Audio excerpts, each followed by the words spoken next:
Branding and packaging strategy can really help your business grow quickly and profitably. And in today's interview, I speak with an expert in consumer product marketing strategy.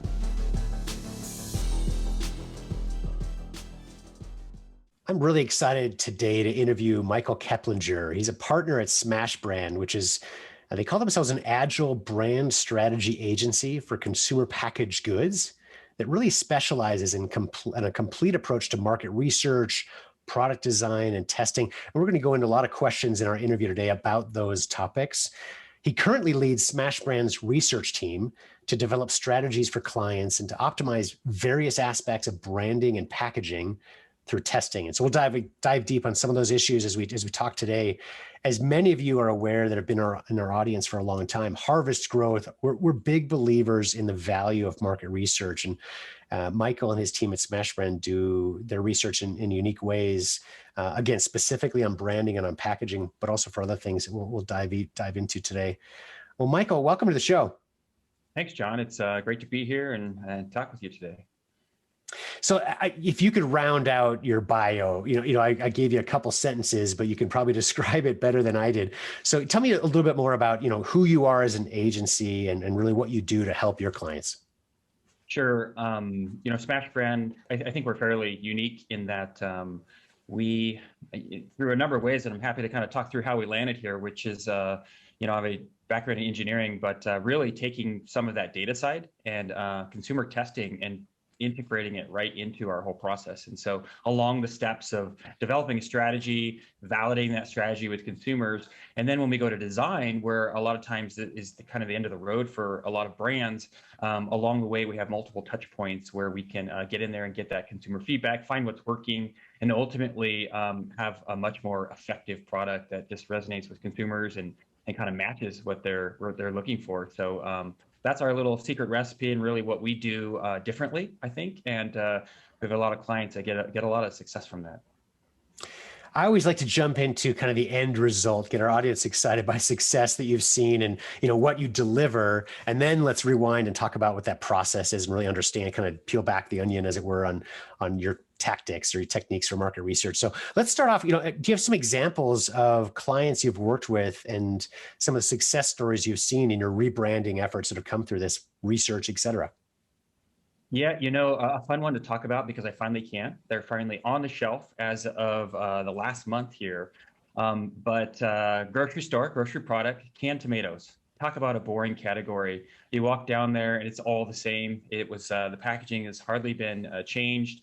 And so you've got more or less a co-op that all they do are tomatoes in the Midwest and hundreds of acres. And they just are kind of getting killed. They're in grocery all over the place and can't be different. And so they came to us and they wanted this incremental change and said, well, we're going to show you some radical change. And we're going to show you how we can prove more or less through testing and validating how you can be successful. And so we basically just launched a sub-brand of a big company called Red Gold and called Tomato Love. And it's very fun. It's bright. It's vibrant. It's a mix of diced tomatoes and chili peppers, and the packaging is just so different. And so it's really attracting to a millennial audience, different moms that are now, busy on the go. And that whole process could have never happened. It was so much radical change for a brand that's on the shelf without really proving it to them. So I really think of the testing as not only getting it right, but de-risking it. So they're not so worried about putting this on the shelf and being successful. And so, they've been in talks with, they're all over the country, but now they've got the commissary picking them up, Kroger throwing it into every store. They were out of Kroger 5 years ago, and they said, oh my God, we weren't even pitching them this product. They saw it and said, what is that? We want that on the shelf. It's on every store shelf in America and Kroger, all Kroger stores now. So that was a really fun project, very involved in an entire kind of beginning to end process of everything that we do. So it's definitely a fun one to talk about. That is, it's fun to kind of create something from scratch or from the ground up like that when you're developing a strategy. So talk to us about your process. So you can, whether it's that example or other clients you've worked with, what is your process from start to finish? So you've got the problem of, okay, we've got a product, it might be canned tomatoes, might be whatever. How do you develop the story or the brand behind that? Sure, it's going to always start with the strategy. And, the example I gave is a product that's already on the shelf, but it applies just the same to a lot of brand new products that are coming out, challenger brands that have something new and different. And how do they stand out? How do they, especially when you've got these existing brands that really have large market share, you have to be different. You have to kind of disrupt that. And so that strategy work in the beginning is really trying to, at a high level, just get inside the customer's head.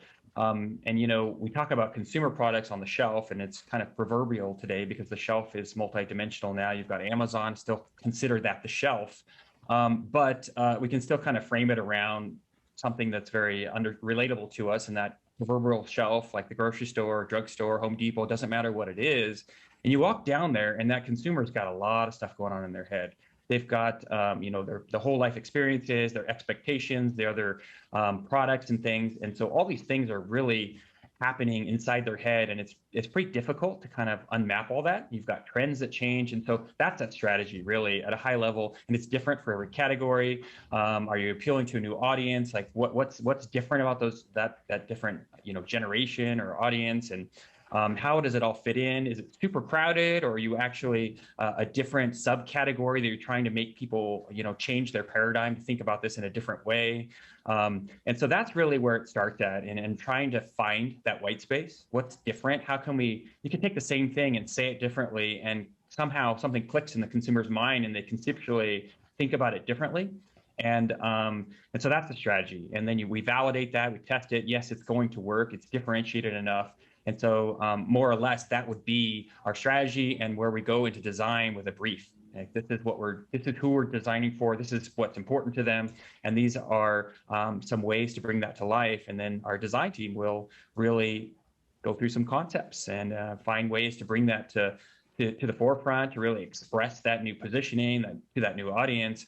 And then we might go into one of the first types of testing that we do with something tangible, an art of a concept test. And we can bring, 5, 8 concepts in there and really measure what's working, what's not working, throw away a whole bunch of designs, and learn from that process to reiterate down the path. Perfect. And it is so important, as you said, to start with the strategy. Once you've got that nailed down, the rest can really fall into place. Like if you don't think about your strategy, so many, I think, inventors and entrepreneurs especially will be tempted to sprint, right? Like you've got an idea, I've got to get it done, get it to market. And yes, you can move fast, absolutely.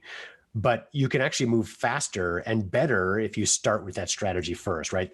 Slow down in the beginning, get it figured out, and then you've got fewer iterations, because then your first design concepts are going to be much closer in, right? You're going to love it, the client's going to love it, and more importantly, consumers or the customers are going to love it as well once you have that strategy piece figured out. So I love that. It's a great point to bring up. That's really where you start, and it doesn't have to slow you down. If you do strategy the right way, it can actually speed up the entire process because you're avoiding mistakes and missteps along the way. Yeah, and I think about, because I haven't always been in just the CPG space. I've done tech startups and things like this. I've done a lot of stuff over the years, and we're all trained really of everything's agile, and minimum viable product. Put the thing out there as fast as possible. It doesn't matter if it's right. Learn from your mistakes, and there's certainly something to that. But if you put 5 things out there that are so far off mark, then how do you know if you're really doing it? So I think that the right approach is to strike a balance between trying to, and really putting that product out there is to learn as fast as you can. But you can learn a tremendous amount just by doing that upfront research and short circuit, I think, a lot of that stuff. And when you've got software and you can change it really fast, it's a bit different when you got a product on the shelf, and it tends to be a bit static after that point. Yeah, you guys talk about research, and you talk about doing it in a different way versus the traditional, called old-fashioned, whatever, market research. So talk to us about what does that mean to you? How do you do your research in this impactful way? I would say, I think surprisingly, things are changing quickly, but a lot of the paradigms of research are really come from the day when we had just a few products on the shelf. We had 13 channels on the television, and we had mass market. Everyone knows that term, mass market. And it implies that you can market your products, you can talk to the masses, and they're going to make a selection between a small subset. But all we have to do is look at the grocery store as an example. of, what used to be maybe 10,000 products on the shelf, and it's pushing 50,000 products. And so niche, niche, niche, and everything gets more narrow. And, you've got really like Seth Godin, really smart marketers that talk about tribe marketing, because it's just has changed it so much. And so, where you look at personas and you're like, oh, it's who's your, all the time we get clients and we say, who's your target customer? Moms, females 18 to 45. I'm like, that's not a target customer. That's a target customer in the 60s in mass market. When you said, oh, the majority of them are watching channel 12, but that's not today. And so we kind of let go of demographics. And not only that, but people self-select into what their interests are. So they're driving where they're going. The Facebook and the Google algorithms are geared towards tuning into that. We see it through remarketing. And so what's more important than focusing on the people is focusing on like the psychology, the psychographics of what motivates them, what drives them. And people will, if you get that right, you'll have people that, the traditional persona, they look nothing alike, but they both want the same product. And so that is, I think, one of the kind of things that we turn a little bit upside down. We focus so much more on the psychology behind the motivations and the drivers and things like this. And certainly those other pieces matter, but that's probably one of the first things. And then secondly, we really take early ideas of strategy, things that we think are going to work, and we bring it into testing. And we begin with the end in mind. Of packaging at the end of the day of retail product has a job to do. It has to communicate, the brand has to communicate the core, differentiators of the product and at a motive and a kind of functional level. And if you have a good strategy and begin with that end in mind, then you just tell consumers what it is that your end result is, and they help steer you through the right communication, the right visuals that help get you there. And then you flip it and go back and test them kind of up against your competition to see if you're winning or not. And so I think that whole process is probably why I call it aligned with agile, of something that is still fairly rooted in some very, very traditional ways of doing things. You talked earlier too about a challenger brand, or think about us as a small brand for a lot of our audience that may not know that terminology. You're coming up against big competition, and you might be the small fish in the pond kind of thing. How do you, for the strategy work that you do with clients, how do they keep from getting lost in the market? The challenger brands? Yes. I kind of, it's interesting about these brands because a lot of them don't really, some do, but don't really do this deep research. They don't really have, I would say, a very specific strategy that they know is going to win, and they just hone in on it. Instead, what you see is you have a bunch of challenger brands, and there's 10 or 20 of them, and 18 or 19 of them failed that none of us ever hear about. And then the one that guessed it right, it's what they can do, though, is they have very little, they have nothing to lose. They have no risk. And so they can experiment and really kind of tie into these things. So if that's kind of what's working, and you could be that brand that gets lucky on it, or you understand that actually being radical, being different is very effective. It's very disruptive. It's really kind of eating at those large brands like Procter & Gamble and Conagra Foods. That's what keeps them up at night. And you actually apply that research, and you find a strategy that's a winning strategy, and maybe you test that strategy. Then I think that the ratio of success of those brands can really go up dramatically. And the problem with the big brands is that when they're in the market, like I talked earlier about Tomato Love, and I have plenty of examples that we've done with SmashBrand where we've taken them so far radically different that they, without the testing, they would the brand say, I can't take that much risk. There's too much to lose. And so we de-risk it for them. And so that's the difference with the challenger brands. They have nothing to lose. And so they can be very risky and different. And that's what makes it so exciting, because that's what's working. That's what's effective. That's what consumers are, what's resonating with them is just radical change and difference and disruptive on the shelf. And the big brands just can't keep up by and large. And I know a lot of our listeners too are in the e-commerce world. They may either never want to go into retail, or it's certainly not on day one, right, where they're starting off in that space. And yet packaging design is still important, right? So even though I think we understand when you walk down, you've got 50,000 competitors in a grocery store. Really, you're competing for attention as shoppers go through the store. E-commerce is different, right? It's not about, at least in their minds, not the first thing that comes to mind is not necessarily the packaging. Why do you find, or why do you think that packaging is still very relevant in this e-commerce world?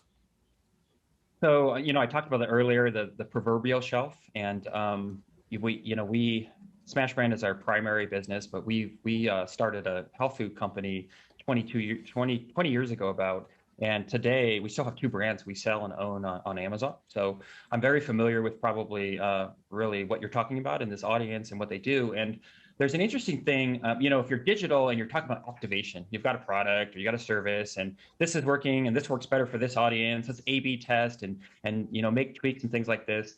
It's really easy to not think a whole lot about what works. You just kind of wait and see how it all shuffles out. But the idea of something physical and printed, and even on Amazon, if it's never on a shelf, ultimately at the end of the day, a physical product is showing up in their hands. And so that is a reinforcement of it. And also, I would say that that being the nature of like static, you think about it differently. It almost forces you to try to get it right. And at the end of the day, it is, I mean, you look at Amazon and the product images, and Amazon wants a picture of the product. If it's a really big box, they might show the product without the packaging, but the packaging is still a very large part of your listing. And it's a reflection of the product and the quality. And when it shows up in the box at your doorstep, it's a reinforcement of that. And you kind of dovetail that together of, if you do it and you realize, if I print these, I'm printing thousands of them, I'm going to do it right. And it almost is an exercise to force you to think about it more than you will otherwise, and not be lazy about it. And so I'm still a really, really big believer. We have clients that call like, oh, okay, you guys do on the shelf, but I'm an Amazon brand. Can you still help me? I'm like, absolutely. Because at the end of the day, Amazon, and I'm picking on Amazon because they're the kind of the big beast out there, but it applies whether you're selling on your own website, Shopify or Walmart. But there's a lot of competition. It's easier than ever to bring products to the market. And what worked 10 years ago, you just stick anything on there and it sells, just isn't going to work anymore. You have to ultimately be a good product. And that doesn't mean that the exact same product that is made by the exact same Chinese manufacturer, that really strong branding and standing for more than, repeating the same product features is what the product is about. There's emotive side of it. The brand stands for something, and that comes through in design and visuals, and all those pieces come together. I'm a really, really firm believer in that. Totally agree. And I think, part of what makes packaging so important in the retail space is the ability to find it, right? So standing out amongst the competitive set.